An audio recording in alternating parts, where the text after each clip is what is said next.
Quel est le meilleur véhicule pour se lancer dans l'activité de VTC? C'est une question qui revient régulièrement, que ce soit de la part des nouveaux chauffeurs ou des chauffeurs un peu plus aguerris. On va essayer de répondre à cette question juste après le générique.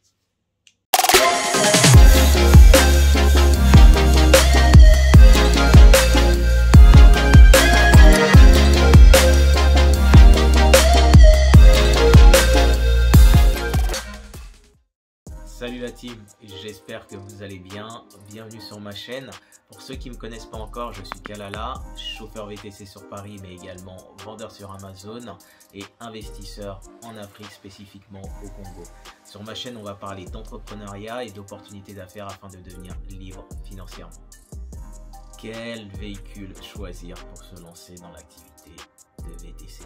C'est une question que je vois 3 à 4 fois minimum par semaine dans les forums VTC ou bien dans les groupes Facebook VTC.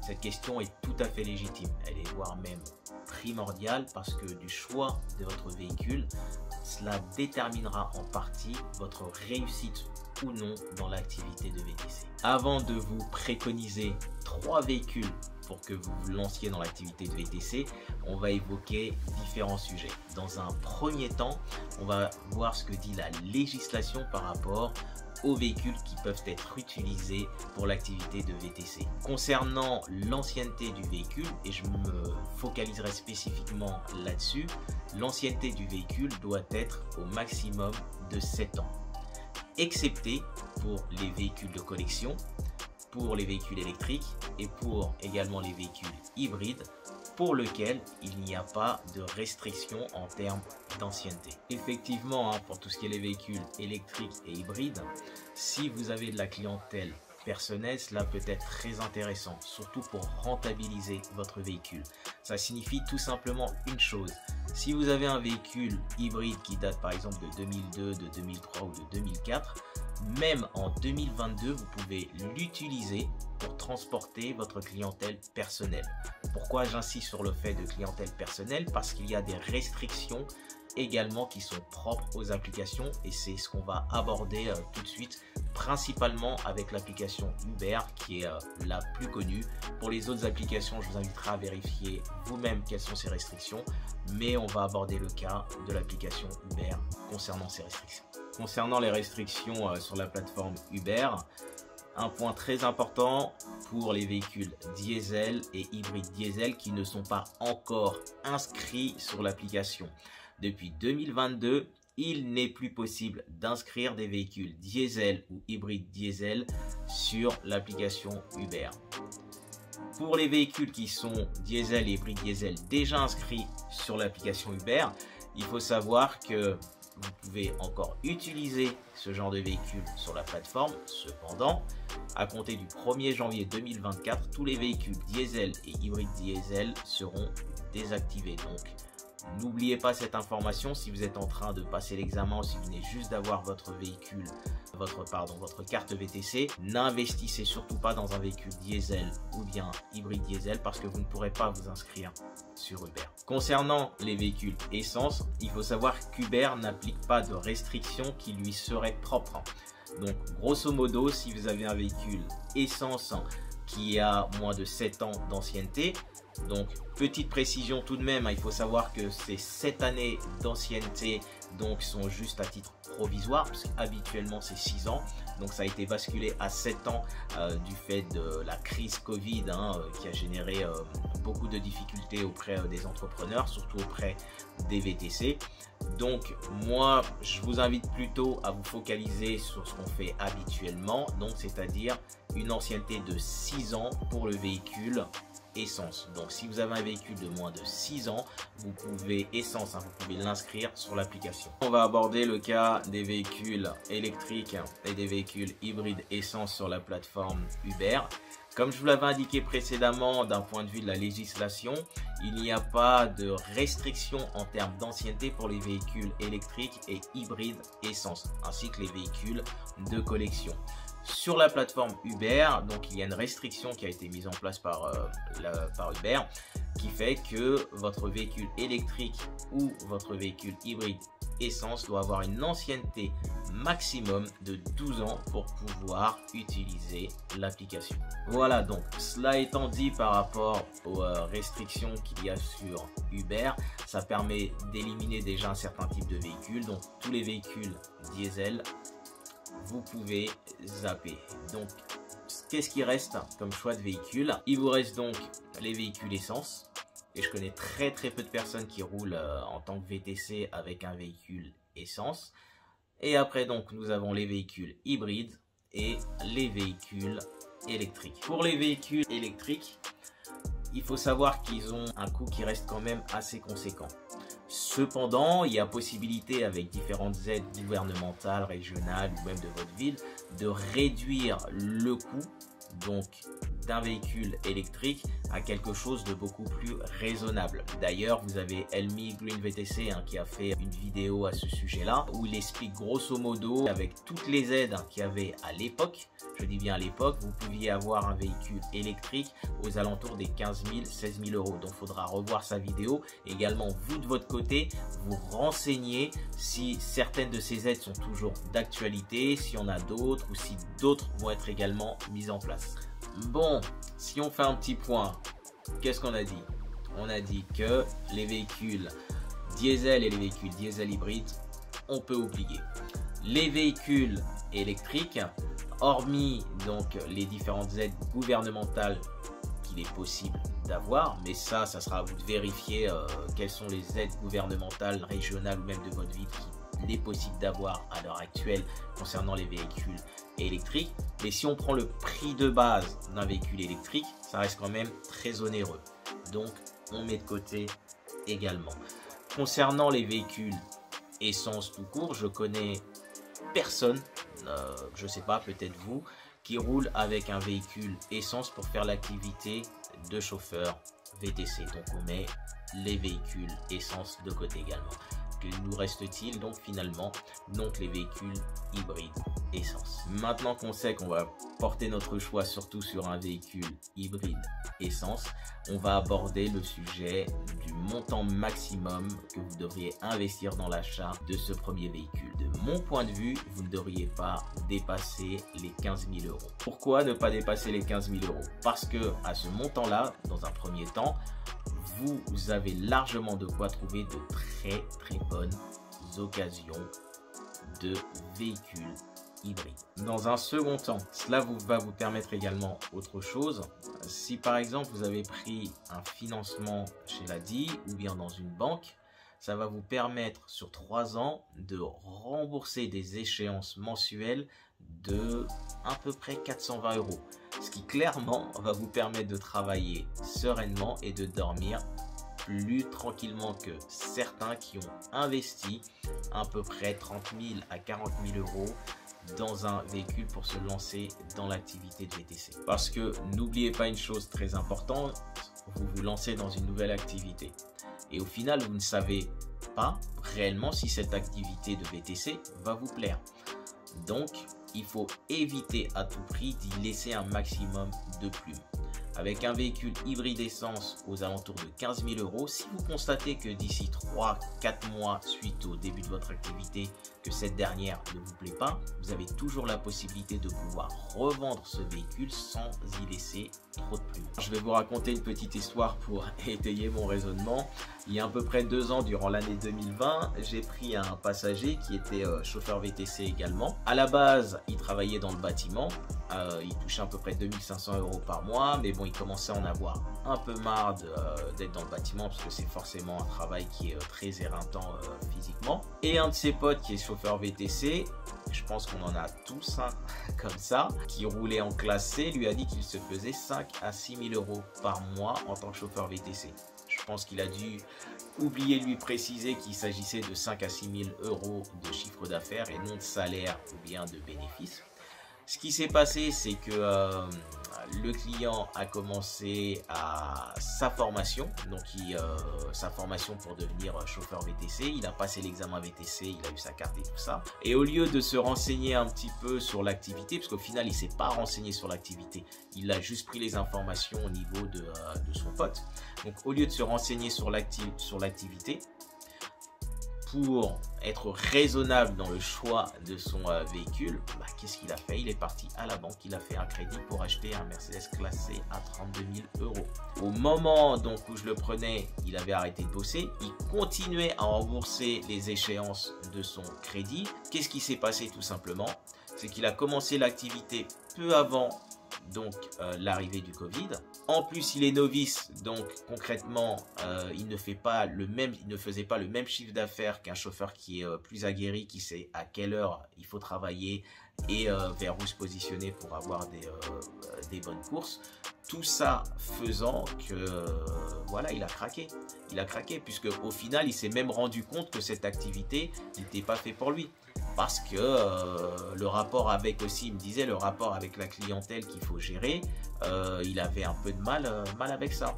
Et on en revient à ce que je vous disais précédemment. Si vous voulez rentrer dans cette activité, il n'y a pas de souci, mais à la base, vous ne la connaissez pas. Donc, si vous ne la connaissez pas, investissez dedans un minimum. Et assurez-vous de pouvoir récupérer rapidement, pas la totalité, mais une partie de votre mise, si vous vous rendez compte que cette activité ne vous plaît pas. Donc, mon conseil, si vous avez une connaissance ou un pote qui vous dit oui, pour être VTC, même pour de la clientèle perso, parce qu'il n'y a pas besoin, ça dépend de la clientèle, sauf si vous faites de la clientèle très très haut de gamme ou bien palace, vous n'avez pas besoin d'avoir un véhicule haut de gamme, genre classe C ou classe E, pour faire de la clientèle personnelle ou votre clientèle, c'est la classe moyenne. C'est un peu monsieur et madame tout le monde. Donc, si un pote vous dit qu'il faut impérativement prendre un classe C ou bien un classe E, même hybride, les amis, fuyez-le comme la peste. Je vous le dis, mais vraiment, fuyez-le comme la peste. Très bien, donc on sait que notre choix va se porter plutôt vers un véhicule hybride essence qui ne dépassera pas 15 000 €. Maintenant, on va aborder deux autres aspects qui sont la fiabilité du véhicule et le coût d'entretien du véhicule. Donc, la fiabilité du véhicule. Je vais vous raconter une brève histoire et vous allez très vite comprendre vers où je vais aller. J'ai pris une cliente, c'était pareil pendant le Covid, du 78 jusqu'à Charles de Gaulle, et elle me pose la question suivante: est-ce que vous êtes satisfait de votre véhicule? Et je lui dis, mais plus que satisfait. Avant, j'ai eu deux véhicules de marque allemande, j'ai eu énormément de problèmes mécaniques avec ce type de véhicule. Et elle me dit, puisque le véhicule que j'ai c'est un véhicule hybride, et elle me dit qu'elle est cadre chez un grand groupe automobile français. Et regardez bien ce qu'elle me dit, écoutez bien ce qu'elle me dit. Elle me dit qu'à l'heure actuelle, les seules marques à maîtriser réellement la technologie hybride, c'est les marques asiatiques. Ce qui, moi, m'a réconforté dans mon choix. Donc, vous savez plus ou moins que ça sera forcément une marque asiatique. Et elle m'a fait remarquer une chose, et effectivement, vous pourrez le vérifier par vous-même, c'est que beaucoup des marques européennes ont dans leur parc automobile de véhicules hybrides, c'est énormément des hybrides rechargeables. Surtout les marques allemandes, c'est des hybrides rechargeables parce qu'ils n'arrivent pas à maîtriser la technologie qui permet, entre guillemets, à la batterie hybride de se recharger pendant que vous roulez, c'est-à-dire quand vous freinez ou quand vous laissez la voiture partir avec l'inertie. Vous voyez ce que je veux dire? Donc, quand vous avez affaire à une marque qui maîtrise cette technologie-là, vous pouvez être plus ou moins rassuré par rapport à la fiabilité. Autre point, donc, comme je vous le disais précédemment, le coût d'entretien de votre véhicule. C'est très important. Choisissez un véhicule pour lequel vous avez des coûts d'entretien qui sont minimes. Moi, personnellement, les révisions de mon véhicule, je les fais directement chez la marque, pas chez un garage lambda, directement chez la marque. La révision intermédiaire, c'est 200 € seulement. La grosse révision, c'est 400 €. Vous voyez ce que je veux dire? Pareil, sur un des groupes Facebook VTC, je vois donc l'histoire d'un gars qui a acheté un Mercedes classe E et qui demande est-ce que quelqu'un connaît un garage spécialisé Mercedes, parce qu'il est parti chez Mercedes, c'était sa première révision et on lui a demandé 600 €. 600 €. Donc c'est-à-dire qu'il a acheté un véhicule sans s'assurer du coût d'entretien du véhicule après achat. Vous voyez ce que je veux dire? Parce que pour ce type de véhicule-là, 600 €, c'était la première révision, donc c'était une petite révision. Donc la grosse révision, donc si déjà il s'étouffe pour 600 €, qu'est-ce que ça va être quand on va lui sortir 1000 € pour la grosse révision? Changer une roue sur un véhicule haut de gamme, c'est pas la même chose que changer une roue sur un véhicule voilà, qui est d'une catégorie moindre, si je puis dire. Donc voyez tout cela. J'insiste sur le fait, vous êtes là pour gagner de l'argent. Ne soyez pas dans l'émotionnel. Votre véhicule, c'est pas pour de la frime. Je vais le dire clairement, c'est pas pour de la frime. Votre véhicule est là pour vous rapporter de l'argent, donc il doit être fiable et surtout, il doit vous permettre d'être rentable. Mettez de côté l'aspect émotionnel. Vous avez trop, mais énormément de chauffeurs qui se lancent dans l'activité. Et quand je parle d'aspect émotionnel, c'est que ils veulent un BM, ils veulent un Mercedes parce qu'ils veulent être dans le confort. Ils veulent être parfois, ils veulent que les gens les regardent parce qu'ils ont un véhicule haut de gamme. Mais où est l'intérêt? Je vous dis franchement, je vais peut-être être méchant dans ce que je dis, mais où est l'intérêt d'avoir un Mercedes, un costard et d'avoir les poches trouées?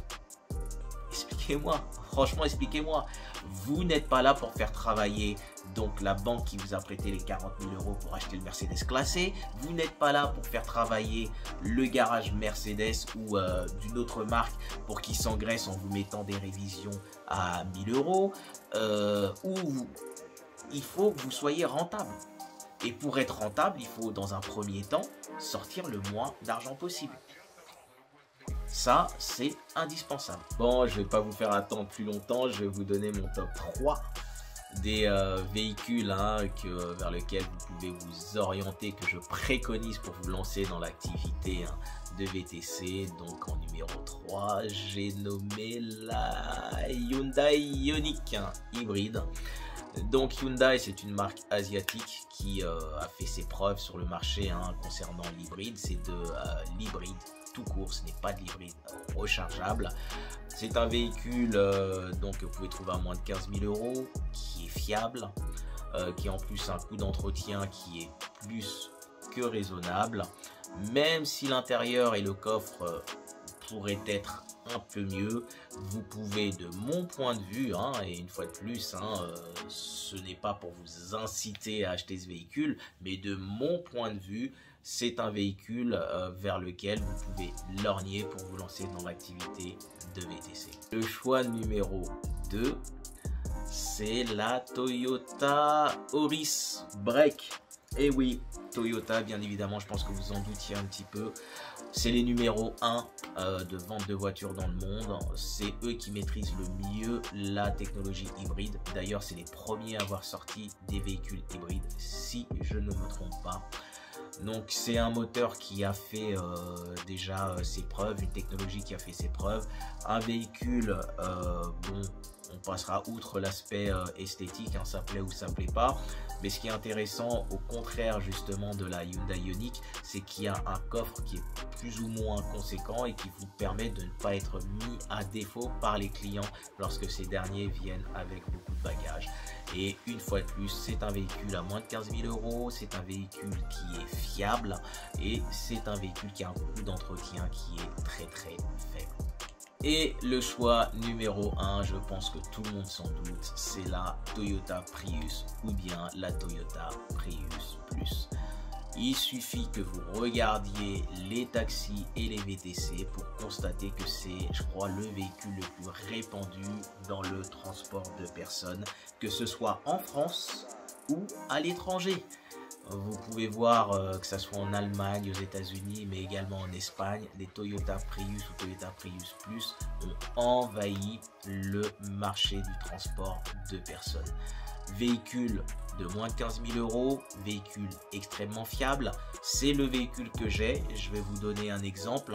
Je l'ai acheté à 114 000 km. Là, il en a 308 000. J'ai pas eu jusqu'à maintenant, et je continue à croiser les doigts, j'ai pas eu une seule panne. Le coût d'entretien est raisonnable. Comme je vous l'indiquais précédemment, c'est 200 € en moyenne hein, pour les entretiens intermédiaires, les révisions intermédiaires et 400 € pour les grosses révisions. Ce que je peux vous préconiser si vous avez ce type de véhicule, chose que j'ai fait, n'hésitez pas à changer la pompe à eau avant qu'elle arrive, entre guillemets, c'est préconisé hein, par Toyota, avant qu'elle arrive en fin de vie, pour éviter que ça engendre d'autres problèmes. Je vous avouerai, je ne sais plus combien ça m'a coûté pour changer, je l'ai fait pendant une révision d'ailleurs, donc peut-être 400 € ou 500 €, je ne sais plus, mais c'est la seule pièce qu'on m'a préconisé de changer chez Toyota, et vous voyez juste la pompe à eau. C'est un véhicule aussi cerise sur le gâteau, mais là je vais faire un disclaimer, donc la vidéo elle n'est pas là pour entre guillemets vous inciter à acheter les véhicules des marques que je viens de citer, et pour la Toyota Prius n'est pas là pour vous inciter à rouler à l'éthanol, parce que oui, je roule à l'éthanol depuis 3 ans avec ce véhicule.